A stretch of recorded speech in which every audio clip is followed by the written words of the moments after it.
Setiap tahun jutaan ton sampah plastik menumpuk di seluruh dunia, mencemari lingkungan dan mengancam kehidupan makhluk hidup. Di sudut kota yang sering diabaikan, terdapat tumpukan sampah yang menggunung. Bagi sebagian orang, ini adalah kenyataan sehari-hari. Namun bagi satu orang, ini adalah peluang yang menunggu untuk diwujudkan.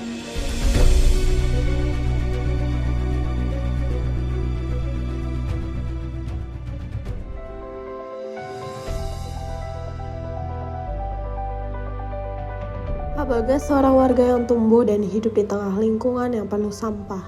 Namun, Budi tidak melihat sampah sebagai masalah, melainkan sebagai peluang emas. Pak Bagas mulai menyadari bahwa sampah plastik yang berserakan memiliki potensi besar.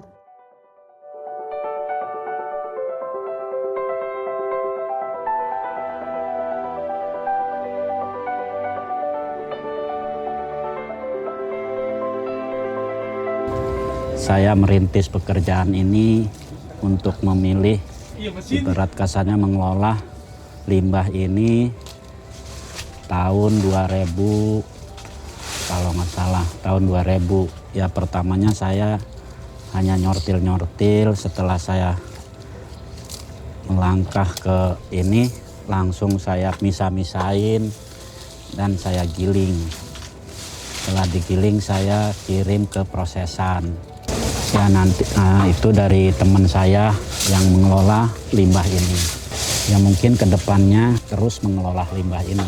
Habis tali ini kadang seropom itu yang saya bekukan itu tadi dari kalau nggak salah tahun 2000 juga, sebelum 99 itu saya merintis. Tadinya awalnya dari seropom itu. Setelah bikin tepung, proses pembikinan kayak saya kalau pengiriman. Kalau untuk seropom saya pengiriman kalau lagi banyak barang selama 1 minggu 2 ton. Yang tali kadang-kadang untuk 1 bulan apa 2 minggu kadang nyampe 2 ton 3 ton. Keuntungan ya relatif ya, kadang-kadang karena barang ini nggak ketahuan untungnya berapa. Karena nggak kejual semua, jadi nggak ketahuan. Jadi kita ibarat sistemnya estafet lah ibarat kasarnya. Jadi barang masih ada, baru kita ibarat kasarnya baru kejual separuh untuk operasional. Kalau modal awal saya merintis dari seropom itu mungkin 1 juta atau 500.000 mungkin, karena saya nggak tahu modalnya. Ngerayap seperti ibarat kasarnya sedikit-sedikit. Di balik tumpukan sampah itu terdapat peluang untuk mengubah masalah menjadi solusi. Salah satunya adalah dengan mendaur ulang sampah plastik menjadi bahan biji plastik yang bernilai. Proses ini dimulai dari pengumpulan sampah plastik yang tersebar di berbagai tempat. Di tempat pembuangan sementara, sampah plastik dipisahkan dari jenis sampah lainnya. Setelah terkumpul, sampah plastik disortir berdasarkan jenis dan kualitasnya. Proses penyortiran ini penting untuk memastikan bahwa hanya plastik yang dapat didaur ulang yang masuk ke tahap berikutnya. Nama saya Agung Lutfiandi, umur saya 26 tahun. Saya tinggal di Bekasi Timur, tepatnya di Jalan Satopati 1. Saya bekerja di sini sekitar kurang lebih 2 bulan, terhitung dari bulan Mei. Di sini saya sebagai penyortir limbah seperti limbah PK dan limbah CM kuning. Bedanya kalau yang PK putih ini dia bening dan murni, dan kalau ini CM kuning dan tanpa kalsium. Kalau kuning ini biasanya buat alat-alat rumah tangga seperti emberan atau ya semacam seperti bisa bikin gayung atau bak mandi. Kalau yang putih contohnya ini bisa dibuat seperti plastik es atau yang plastik transparan, sendok, sedotan. Proses pembuatannya cuma dipilihin aja sesuai jenis warnanya dan jenis talinya aja sih. Selepas itu habis dipilih, digiling. Proses penggilingannya tuh di sini tinggal dimasukin aja ke mesin gilingan. Nanti pas diproses penggilingan turun menjadi serbuk plastik. Kira-kira kalau untuk 1 karungnya perkiraan estimasi waktunya itu sekitar 30 menit. Ya kalau misalkan sejam kita bisa dapat 2 karung gede. Kalau yang putih sama prosesnya, nggak beda jauh sama yang kuning. Kalau ini sebenarnya sama juga, sama yang kuning yang ini. Cuman bedanya yang ini murni, yang ini ada kalsiumnya. Ya mungkin kalau namanya di sini limbah ya mungkin prosesnya hanya untuk memilih-milih tali jenis-jenisnya saja sih. Dan mungkin ya kalau kendala mesinnya itu hal yang lumrah ya seperti oli yang bocor.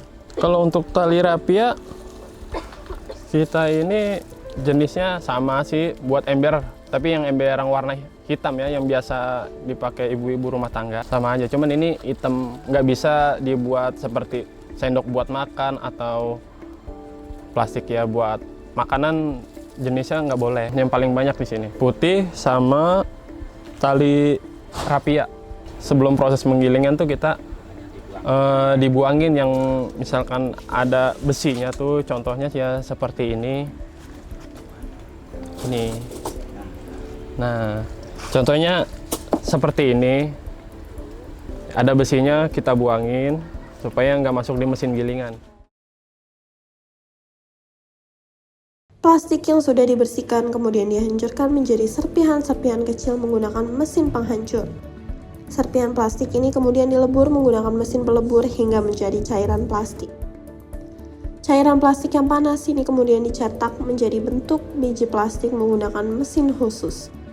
Biji plastik inilah yang nantinya akan digunakan sebagai bahan baku untuk membuat berbagai produk plastik baru, seperti botol, kantong plastik, dan banyak lagi.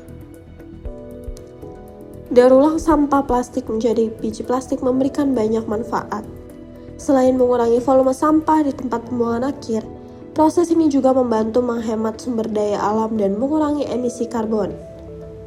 Selain itu, industri daur ulang plastik juga membuka lapangan pekerjaan dan meningkatkan kesejahteraan rakyat. Dengan semangat dan inovasi, ia membuktikan bahwa dari lingkungan yang penuh sampah, kita bisa menciptakan peluang bisnis yang berkelanjutan dan bermanfaat. Nama Bagas Rivaldi, umur 25 tahun, lahir di Wonogiri, tanggal 2 Juni 1999. Untuk kegiatan sehari-hari ya paling bantu-bantu di sini, ngurus lapak, usaha keluarga. Untuk bangun sih pagi paling, kita persiapan ya nggak ada persiapan. Kalau awal itu dari sebelum lulus sekolah tahun 2017. Sudah mulai ikut bantu-bantu. Sebelumnya bapak itu usaha belum limbah, masih bengkel teralis, pagar besi lah, jendela segala macem, ikut bantu-bantu. Nah terus bapak beralih jadi main limbah ya, kita bantu-bantu juga, namanya usaha kan anak pertama, otomatis ya mau nggak mau jadi pewaris lah buat kasarnya gitu. Berapa lama? 2017 sampai sekarang itu berapa ya? Ada 8 tahun kali. Kadang nyortil barang kita, kadang giling. Ya gitu doang sih paling. Untuk kecelakaan mah kagak ya, karena kan ini kan masih barang-barang ringan ya. Nggak ada yang terlalu serius lah. Buat kasarnya mesin juga paling mesin giling itu udah safety lah bagi kita mah.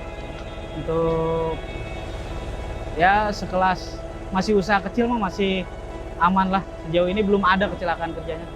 Penggilingan itu kan tergantung, kadang-kadang kan namanya usaha gini kan ada orangnya, kadang-kadang kalau nggak ada ya kita yang giling sendiri.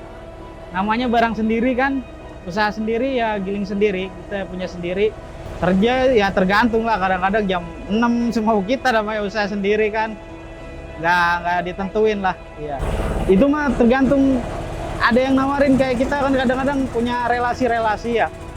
Kadang nyari, kadang ada yang nawarin, bahan kasarnya ada yang nawarin ya kita beli.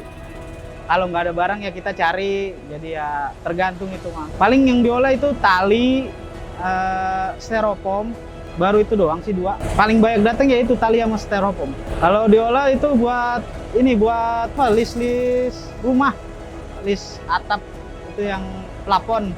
Untuk bisa ngitung keuntungan ya ada untungnya, sekalian bayar pegawai atau pekerjanya, itu minim-minim kita harus ngumpulin itu 1 ton. Baru kita kebagian untungnya, kebagian untuk pegawai. Namanya usaha sendiri kan, kalau mau kaya ya kaya sendiri, usaha sendiri. Jadi niat ya tergantung diri kita sendiri.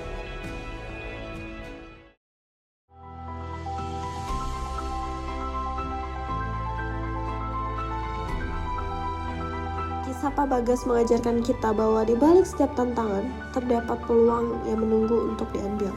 Dengan tekad dan kerja keras, kita bisa mengubah sampah menjadi berkah. Dari sampah menjadi peluang, dari peluang menjadi keberhasilan.